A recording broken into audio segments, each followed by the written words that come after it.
دنیا کے سامنے بھارتی جارحیت بے نقاب کرنے کا مشن، وزیر اعظم کے معاون خصوصی طارق فاطمی کی ماسکو میں روسی وزیر خارجہ سے ملاقات، پاکستان کا بیانیہ پیش کیا، بھارت کی سنتاس معاہدہ معطلی کی دھمکی کے خطرناک نتائج سے آگاہ کیا، معاون خصوصی نے وزیر اعظم کا صدر پوٹن کے نام خط بھی حوالے کیا۔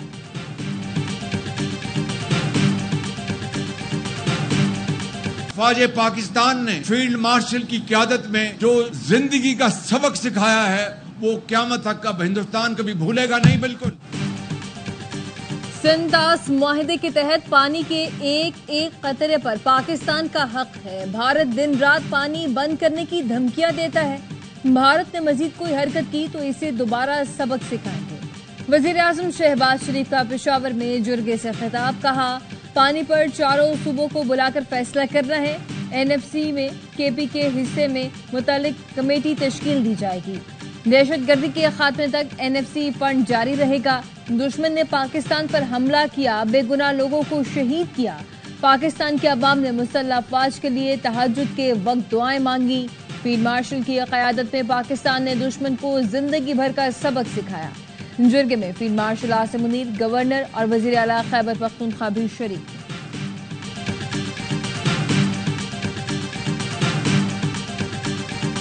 مظفر آباد میں ایک انٹرنیشنل گینگ جس کا سرگنا ایک جرمن باشندہ ہے، ایک چھوٹا سا کلب بنایا گیا، اس کلب میں بچے 6 سے 10 سال کے مختلف قسم کی گیمز سکھانے کے لیے ایک فیسلٹی بنائی گئی، بلیک میل کر کے ایکسپلائٹ کیا گیا۔ سائبر کرائم ونگ نے مظفر آباد سے بچوں کی غیر اخلاقی ویڈیوز بنانے والا نیٹ ورک پکڑ لیا۔ وزیر مملکت طلال چودھری کہتے ہیں جرمن باشندے کے گینگ نے بچوں کی ویڈیوز بنائی، ان ویڈیوز کو ڈارک ویب پر لاکھوں ڈالر میں بیچا گیا، 2 ملزمان گرفتار کر لیے، 10 بچے بازیاب ہوئے۔ کلب میں بچوں سے گھناؤنا فیل کیا جاتا تھا، غریب بچوں کو پیسے دے کر اور بلیک میل کر کے ویڈیوز بنائی جاتی تھی۔ ٹک ٹاکر ثنا یوسف کا قاتل فیصل آباد سے گرفتار، ملزم نے اسلام آباد میں ثنا کو گھر میں گھس کر گولی ماری۔ آئی جی اسلام آباد کہتے ہیں ملزم عمر دوستی کے لیے ثنا یوسف سے بار بار رابطے کی کوشش کر رہا تھا، ثنا نے دوستی کرنے سے انکار کر دیا تھا، جس کے بعد ملزم نے منصوبہ بندی کے تحت ثنا کو قتل کر دیا۔ گزشتہ روز ملزم ملنے کے لیے 7 گھنٹے ثنا کے گھر کے باہر رہا۔ چترال کی 17 سالہ ثنا والدین کے ساتھ اسلام آباد میں مقیم تھی، ثنا ڈاکٹر بننا چاہتی تھی، کل اس کی سالگرہ بھی تھی۔ وفاقی وزیر داخلہ محسن نقوی کی 20 گھنٹے میں ملزم کو گرفتار کرنے پر اسلام آباد پولیس کو شاباش۔ کراچی کی ملیر جیل سے 216 قیدی فرار، 80 پھر گرفتار۔ سندھ حکومت نے آئی جی جیل خانہ جات قاضی نذیر کو عہدے سے ہٹا دیا، ڈی آئی جی جیل حسن سہتو اور جیل سپرنٹینڈنٹ ارشد شاہ کو معطل کر دیا گیا۔ ارشد شاہ کہتے ہیں قیدیوں کے فرار کے وقت فائرنگ کا تبادلہ بھی ہوا، زلزلے کی وجہ سے قیدی خوفزدہ تھے، میں جیل پہنچا تو مجھ پر بھی حملہ کیا۔ فرار ہونے والے بیشتر قیدی منشیات کے عادی تھے۔ سندھ کے سینئر وزیر شرجیل میمن کہتے ہیں فرار قیدی 24 گھنٹے میں سرنڈر کر دیں، سخت کارروائی نہیں ہوگی، جو سرنڈر نہیں کرے گا اس کو جیل توڑنے پر 7 سال کی سزا ہوگی۔ جیل سے قیدیوں کے فرار پر انکوائری کمیٹی بنا دی گئی ہے۔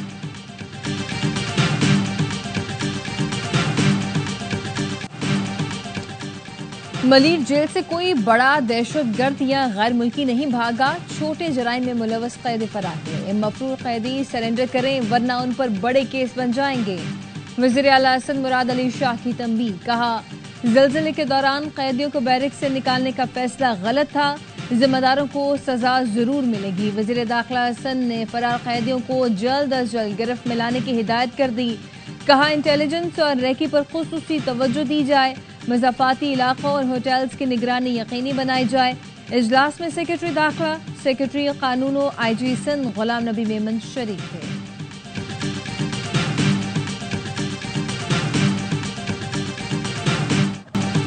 کراچی ڈیفنس میں نوجوان پر تشدد کرنے والے سلمان فاروقی کو وکیل نے تھپڑ جڑ دیا۔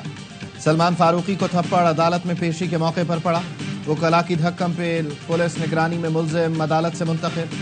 کراچی کی مقامی عدالت نے سلمان فاروقی اور ساتھی ملزم کو 2 روزہ جسمانی ریمانڈ پر پولیس کے حوالے کر دیا۔ تشدد کا نشانہ بننے والے شہری سدھیر کا کہنا ہے تیز رفتار گاڑی کی ٹکر سے گر گیا تھا، گاڑی میں سوار شخص نے تشدد کا نشانہ بھی بنایا۔ ایشیائی ترقیاتی بینک نے پاکستان کے لیے $80 کروڑ قرض کی منظوری دے دی. رقم ریسورس موبلائزیشن ریفارمز پروگرام کے تحت دی جائے گی. اعلامیہ میں کہا گیا ہے پاکستان کی معاشی ڈپلومیسی کو ایشیائی ترقیاتی بینک کی حمایت حاصل ہے. کنٹری ڈائریکٹر کا کہنا ہے پاکستان نے میکرو اکانومی کو بہتر بنانے میں نمایاں پیش رفت کی ہے. پروگرام پائیدار ترقی کو فروغ دے گا. اقدامات کا مقصد پاکستان کے مالیاتی خسارے اور عوامی قرضوں کو کم کرنا ہے. انٹرنیشنل مانیٹری فنڈ نے پاکستان کی دفاعی ترجیحات تسلیم کر لی. IMF دفاعی بجٹ میں ضروری اضافے پر رضامند. پاکستان اور IMF کے درمیان بجٹ مذاکرات میں اہم پیش رفت. پاکستان دفاعی ضروریات مؤخر نہیں کر سکتا. IMF نے حکومتی موقف تسلیم کر لیا. تنخواہ دار طبقے کے لیے انکم ٹیکس ریلیف پر بھی پیش رفت. تنخواہ دار طبقے کے تمام سلیب پر انکم ٹیکس کی شرح کم ہوگی.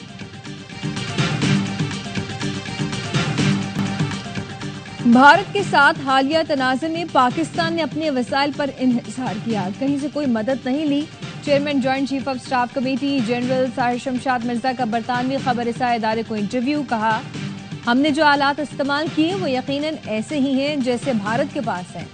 پہلے جھڑپیں صرف متنازع علاقوں تک محدود رہتی تھیں, کبھی بین الاقوامی سرحد تک نہیں پہنچی تھی. اس بار معاملہ الٹا تھا. مستقبل میں کوئی تنازع ہوا تو وہ صرف مخصوص علاقوں تک محدود نہیں رہے گا, پورے بھارت اور پورے پاکستان کو متاثر کرے گا.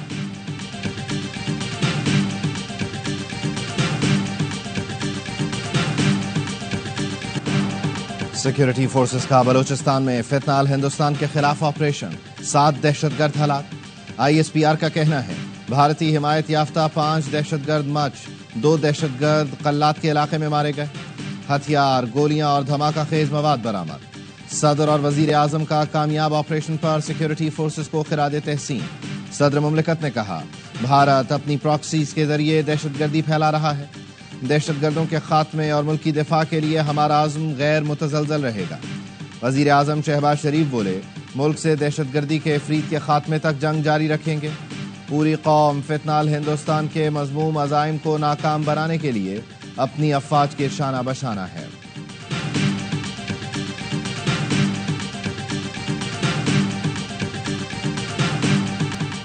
بھارت بلوچستان میں دہشت گردی کا سرپرست ہے. بھارت پورے خطے میں عدم استحکام کی جڑ ہے. فتنہ ہندوستان کے ایجنٹ بلوچستان کی ترقی کے دشمن ہیں. DG ISPR lieutenant general Ahmed Sharif Chaudhry کی حلال ٹاکس میں اساتذہ سے خصوصی گفتگو. کہا دہشت گردوں کی لاشوں پر سیاست کرنے والے دہشت گردی کے سہولت کار ہیں. بھارت کی اسٹریٹجک غلط فہمیاں خاک میں مل چکی. کشمیر پاکستان کا ہے, رہے گا, اس میں کوئی شک نہیں. افواج پاکستان اور عوام کے درمیان کوئی فاصلہ نہیں. فوج پولیو سے لے کر دہشت گردوں تک ہر محاذ پر عوام کے ساتھ کھڑی ہے.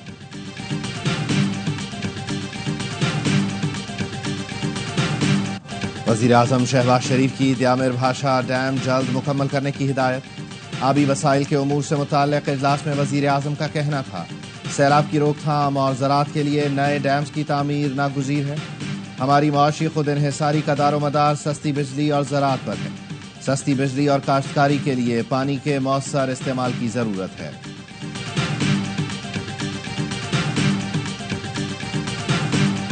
خان صاحب سے ملاقات ہوئی ہے, مختلف چیزوں پہ بات چیت ہوئی ہے. خان صاحب نے یہی کہا ہے کہ چونکہ ہمارے ہر طرف سے دروازے بند ہیں سوائے اس کے کہ ہم تحریک چلائیں. اسلام آباد میں کال دینے کے بجائے باقی پورے ملک میں ہوگا. خان صاحب خود اس مرتبہ تحریک لیڈ کریں گے. توشہ خانہ 2 کیس کی سماعت کے موقع پر بانی PTI سے ملاقات ہوئی. بانی کے مطابق ہمارے پاس احتجاجی تحریک چلانے کے سوا کوئی چارہ نہیں. چیئرمین PTI بیرسٹر گوہر کہتے ہیں بانی احتجاجی تحریک کو خود لیڈ کریں گے. انہوں نے تحریک کا کوئی ٹائم فریم نہیں دیا. اسلام آباد کی کال دینے کے بجائے پورے ملک میں احتجاج ہوگا. فیصل آباد میں مالک مکان کے مبینہ تشدد سے کم سن ملازمہ جاں بحق. پولیس نے ملزم ذیشان اور اس کی بیوی کو حراست میں لے لیا. 14 سال کی عالیہ روشن والا کی رہائشی تھی.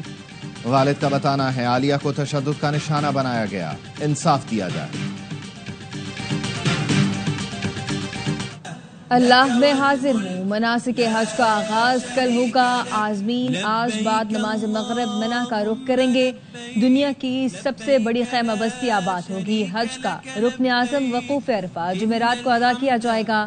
غزہ کے شہداء اور اسیران کے 500 ورثاء مکہ پہنچ گئے، سعودی وزارت مذہبی امور اور دعوت و ارشاد کے حکام نے استقبال کیا۔ دیکھنے کے لیے آیا ہوں، بہت بھاری بھرکم اور بہت خوبصورت جانور ہے، ایک دم لڑنے کو آ رہا ہے، ابھی اس کے مالکان نے اس کو قابو کیا ہوا ہے۔ بھی چلے تھے تو اس پہ ان کا نام رکھا ہے معراج طیارہ، 10 لاکھ روپے اس کے لگائیں، موٹا تگڑا ماشاءاللہ جاندار ہے، بہت پیاری چیز ہے، اس کے حساب سے اس کے پیسے بھی ہیں۔ عید قرباں کی تیاری، مویشی منڈیوں میں بیلوں، بکروں اور اونٹوں کی خریداری۔ سکھر کی مویشی منڈی میں JF-17، F-16 اور معراج نامی بیل توجہ کا مرکز بن گئے۔ جڑاوالا میں دبنگ، سلطان اور شیرو نامی بیلوں نے دھوم مچا دی۔ چشتیہ میں شیر پنجاب نامی بیل خریدار کا منتظر۔ پاک وطن کی مویشی منڈی میں بھی خریداروں کی گہما گہمی بڑھ گئی۔